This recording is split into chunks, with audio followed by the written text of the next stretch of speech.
Assalamualaikum warahmatullahi wabarakatuh. Alhamdulillahi rabbil alamin, wassalatu wassalamu ala asyrafil anbiya'i wal mursalin wa ala alihi wa sahbihi ajma'in. Rabbi shrah li sadri wa yassir li amri wahlul 'uqdatam min lisani yafqahu qawli. Subhanaka la ilma lana illa ma 'allamtana innaka antal alimul hakim wa la hawla wa la quwwata illa billahil aliyyil azim. Alhamdulillah, ke surat 719.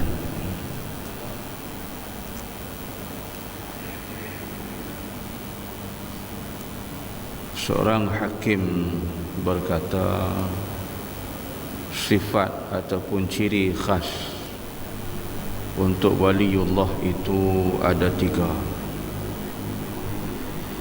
Yang pertama, percaya kepada Allah dalam segala sesuatu. Yang kedua, berhajat kepada Allah dalam segala sesuatu. Yang ketiga, kembali kepada Allah dalam segala sesuatu.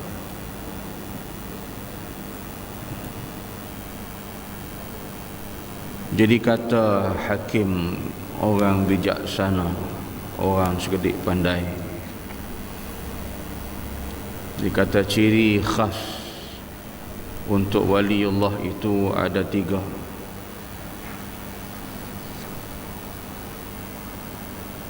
Jadi disebut sifat wali Allah, waliullah.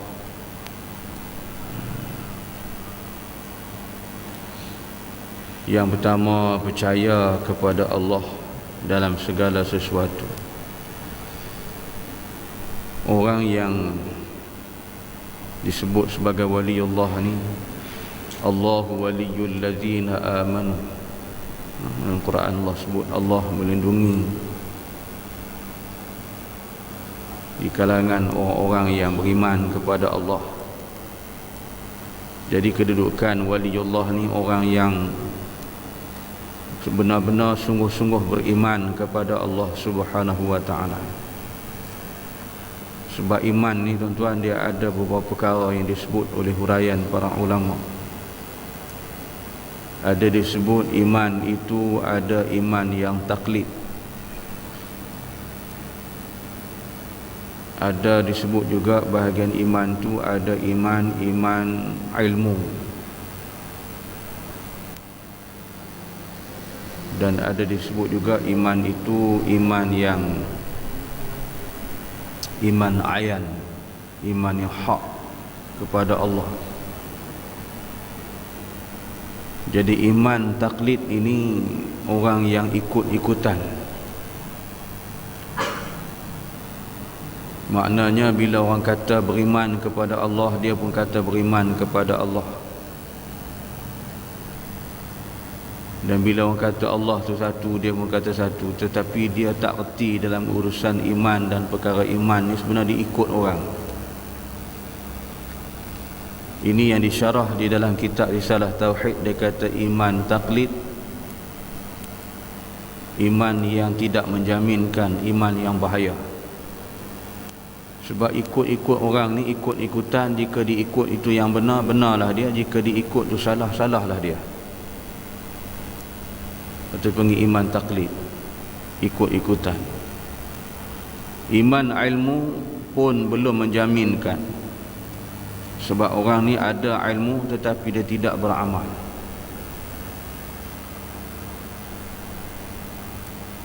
Jadi tahap iman ilmu, dia tahu dengan pengetahuan, dengan ilmu dia, tapi dia tidak beramal. Jadi iman ayan diwarisi oleh orang-orang yang salafus salih. Di kalangan ulama-ulama, di kalangan salafus salih, di kalangan at-tabi'in wa tabi'in bi ihsanin ila yaumiddin. Dan iman hak, iman yang diwarisi oleh para nabi dan mursalin Allah Subhanahu wa taala. Jadi golongan waliullah adalah di kalangan orang yang iman yang ayan kepada Allah, orang yang salihus salih. Jadi sebab itu Allah melindungi dan Allah berserta dengan orang-orang ni. Allahu waliyul ladzina amanu yukhrijuhum minadh-dhulumati ilan nur. Allah melindungi di kalangan orang-orang yang beriman tu, Allah mengeluarkan mereka daripada kegelapan kepada cahaya. Yakni Tuhan keluarkan mereka daripada kegelapan, daripada manusia yang kegelapan bukan cahaya lampu, kegelapan daripada kejahilan, kegelapan daripada iman. Jadi Allah terangkan dengan Allah berikan cahaya. Itu dikata yukhrijuhum minadh-dhulumati ilan nur. Allah keluarkan mereka daripada kegelapan kepada cahaya, cahaya iman Islam. Jadi sebab itulah mereka ini, kata hakim ini, percaya kepada Allah dalam segala sesuatu. Inilah sifat yang ada kepada waliullah. Keyakinan, kepercayaan mereka itu apa pun, itulah keimanan yang sebenarnya. Mereka adalah beriman kepada Allah dengan penuh iman, dengan penuh ketakwaan, dengan penuh keyakinannya. Iman yang tidak berbelah bahagi kepada Allah. Itu kata sifat waliullah. Dan yang keduanya, berhajat kepada Allah dalam segala sesuatu. Apa sekalipun, maka Allah didulukan dalam kehidupan mereka. Kita ni kadang-kadang bila berhajat, kita cari manusia dulu. Yang sebenarnya apa hubungan, apa perkara, segala sesuatu yang apa yang kita hajati, hendaklah kita tumpu dan mintalah kepada Allah Subhanahu wa taala. Hak yang kita nak minta ataupun nak bantuan yang diperlukan di kalangan manusia itu perkara yang kedua. Hak yang pertamanya Allah. Jadi sebab itu apabila kita ni berhajat apa pun, kita mohon doa dan minta kepada Allah Subhanahu wa taala, dan dengan itu kita solat. Itu yang Allah sebut dalam Quran, wasta'inu bis-sabri was-salah. Minta sabar dan kita mendirikan solat. Jadi mereka orang yang beriman, dia sembahyang, dia minta doa kepada Allah, dan mereka bersabar, Allah yang akan memberikan apa juga di atas yang kita hajati, apa juga yang kita minta. Jadi itu sifat waliullah. Mereka berhajat kepada Allah dalam segala sesuatu, Allah didulukan. Dan kembali kepada Allah dalam segala sesuatu.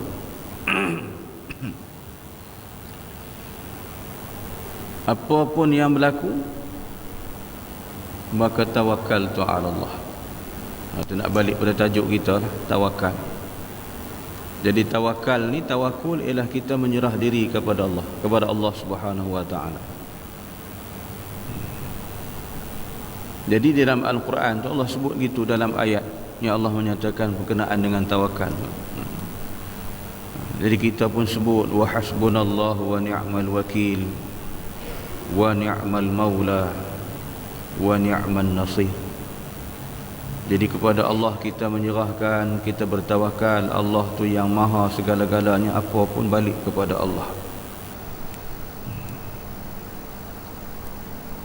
Jadi inilah sifat, kata hakim, kata orang bijaksana ni, ciri khas yang ada kepada waliullah. Jadi kalau kita perhatikan sifat-sifat ini, itulah sebagai tanda sifat orang-orang yang dikatakan beriman kepada Allah dengan sebenar-benarnya. Sebab semuanya kita ni mentauhidkan Allah, apa pun kena balik kepada Allah. Kita tidak percaya kepada yang melainkan percaya kepada Allah, dan kita berhajat pun tidak lain melainkan berhajat kepada Allah. dan pergi apa pun kita balik sebagai satu balik kepada Allah Subhanahu wa taala. Sebab tu bila berlaku apa musibah pun, maka kita katakan inna lillahi wa inna ilaihi raji'un. Allah menyuruh kita dengan berfirman, alladzina idza asabatuhum musibah qalu inna lillahi wa inna ilaihi raji'un. Jadi kembali kepada Allah dalam segala sesuatu. Itu konsep penyerahan. Jadi dalam surah Al-Baqarah tu Allah sebut gitu. Alladzina idza asabatuhum musibah qalu inna lillahi wa inna ilaihi raji'un. Dan bila mereka tu ditimpa dengan segala musibah apa yang berlaku, maka disebut kalimah kata Tuhan, bacalah olehmu ataupun katalah olehmu inna lillahi wa inna ilaihi raji'un. Jadi kalimah tu disebut kalimah tarji', mengembalikan balik kepada Allah Subhanahu wa taala. Jadi kalimah tu saya dah sebut dulu kan, bukan hanya dikhususkan untuk bila kita dengar perkhabaran kata si anu si fulan bin fulan telah kembali ke rahmatullah. Kita pun sebut macam tu, inna lillahi wa inna ilaihi raji'un. Tapi pandangan ulama Syekh Al-Fadhil Al-Mustafa Al-Marghi dalam tafsirnya Al-Karim, dia kata segala musibah yang berlaku, walaupun dengan kita ikat tali kasut, putusnya tali kasut, inna lillahi wa inna ilaihi raji'un. Kita berjalan tersadung kaki, terantuk kepala, inna lillahi wa inna ilaihi raji'un. Tu. Jadi dalam semua perkara dia kata musibah berlaku, itulah kalimah yang Allah Ta'ala ajar kita. Jadi kalimah tu bila kita sebut inna lillahi wa inna ilaihi raji'un, kita nak mengembalikan balik kepada Allah, menimbulkan rasa insaf dan sedarlah diri kita bahawa kita ni milik Allah. Harta milik Allah, jiwa raga kita, nyawa kita milik Allah, apa segala-galanya hak Allah. Kita Allah Ta'ala bagi pinjam je. Itu yang menyedarkan kita, menginsafkan kita balik. Dan kalimah tu juga kata penyusunan daripada seorang penulis dalam buku Al-Masa'ib, kitab yang menimbulkan apa yang mendatangkan masalah, yang mendatang musibah pada kamu. Jadi dia kata dalam hal ini Allah Ta'ala mengujuruh kita sebut kalimah tu nak mengajar kita sifat mengembalikan balik diri kita kepada Allah tentang hakikat yang diri kita sebenarnya. Sebab segala kejadian, segala apa yang ada, semua milik Allah. Jadi itu mengembalikan balik, dan itu sebagai kalimah mengukuhkan tauhid kita kepada Allah. Jadi sebab itu kita ni kena sedar sifat wali Allah tu, dia kata oleh hakim, apa nama hakim ni, sifat wali Allah itu dia 3 perkara. Jadi kita pun kena ingat, ni semua adalah mengajak kita untuk mentauhidkan Allah semula, dan apa sekalipun kita kena menyerah diri kepada Allah Subhanahu wa taala. Tawakal kata tu. Baik, Fudail bin Iyad berkata pula, manusia yang lebih disuka oleh manusia iaitu yang tidak berhajat dan tidak minta kepada sesama manusia, dan manusia yang sangat dibenci oleh manusia iaitu orang yang berhajat dan meminta-minta kepada manusia. Dan orang yang dicintai oleh Allah ialah yang berhajat kepada Allah dan selalu meminta-minta kepadanya, kepada Allah. Dan orang yang sangat dibenci oleh Allah iaitu orang yang tidak berhajat dan tidak meminta kepadanya, kepada Allah Subhanahu wa taala. Luqman Al-Hakim akan mati, ia berkata kepada putranya, wahai anakku, telah banyak yang aku wasiatkan kepada kamu sampai kini, dan kini saya wasiatkan pada 6 macam yang mengandungi ilmu orang-orang yang dahulu sampai pada orang yang akhir. Baik, kata lagi seorang ni, Fudail bin Iyad, seorang daripada orang yang muallim ini, manusia yang lebih disuka oleh manusia iaitu orang yang tidak berhajat dan tidak meminta-minta kepada sesama manusia. Antu saya kata tadi tu, sifat wali Allah, apa pun mereka minta dan berhajat kepada Allah dulu. Hak manusia ni, bantuan-bantuan ni hak perkara yang kedua. Sebab tu bila kita apa benda pun kita munajat, kita sembahyang hajat, apa semua tu tujuan. Tapi bila kita sembahyang hajat ada orang poli kita, nak tak, kita sembahyang hajat tak habis-habis sembahyang hajat. Habis kita nak buat apa? Sebagai hamba bagi Allah, kita mohon dengan caranya kita kan kita menadah tangan, tapi kita solat. Kita solat dulu, kemudian baru kita menadah tangan memohon kepada Allah, munajat. Itu yang datang sembahyang sunat hajat. Apa keperluan kita sembahyang sunat hajat. Dengan tujuannya kita sembahyang tu sebab kita menyatakan di atas apa yang Tuhan suruh, wasta'inu bis sabri was salah. Tuhan suruh minta, suruh sabar, sembahyang. Itu yang kita pun sembahyang hajat. Cuma kifiat sembahyang hajat tu adalah dibuat oleh para alim ulama, kan? Ada ulama ni, ada muallim ni buat gini, ada buat gini. Yang tu kifiat. Faham? Kalau kifiat Tok Wali sembahyang hajat, dia ada cara dia sembahyang hajat. Ada yang sembahyang hajat dia kata kita kena baca dulu rakaat yang pertama selepas Fatihah kita bacakan ayat kursi 10 kali. Kemudian tu kita baca juga dengan qul ya ayyuhal kafirun sampai pada ayat yang rakaat yang kedua kita baca ayat amana rasulu bima unzila ilaihi min rabbih wal mu'minun sampai habis 10 kali. Kemudian baca qul huwallahu ahad. Kemudian kita habis terus rakaat sujud yang terakhir kita munajat kepada Allah, yang mana kita lintasan dalam hati.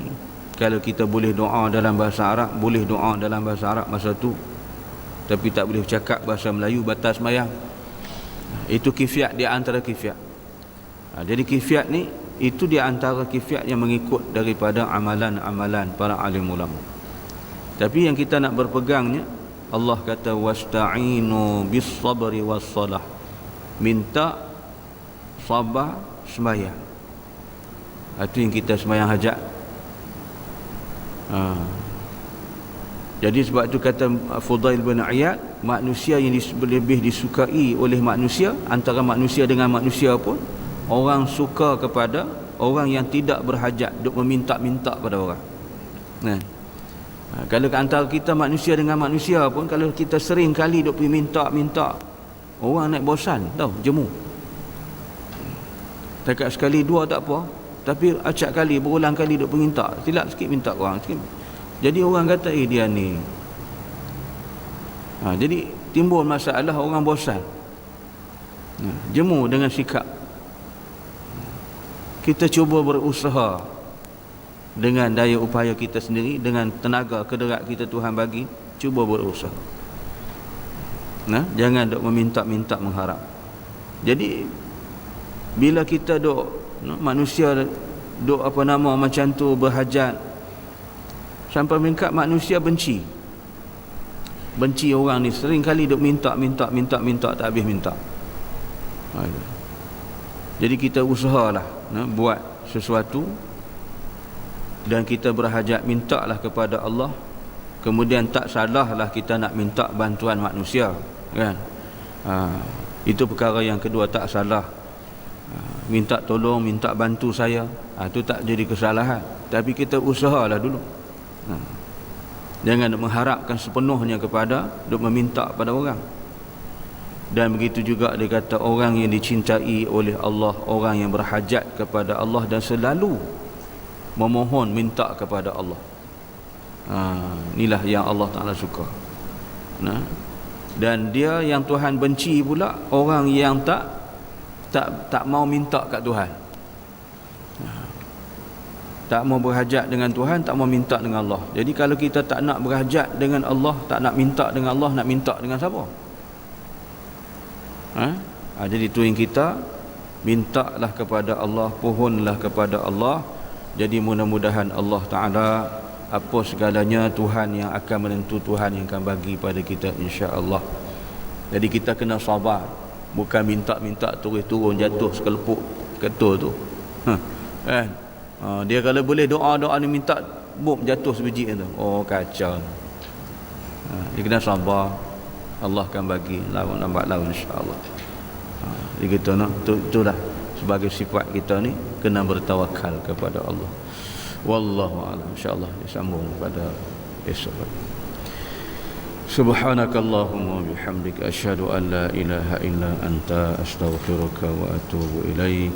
Bismillahirrahmanirrahim. Wal 'asril insana lafi khusr illa alladzina amanu wa 'amilus solihat wa tawasaw bil haqqi wa tawasaw bis sabr.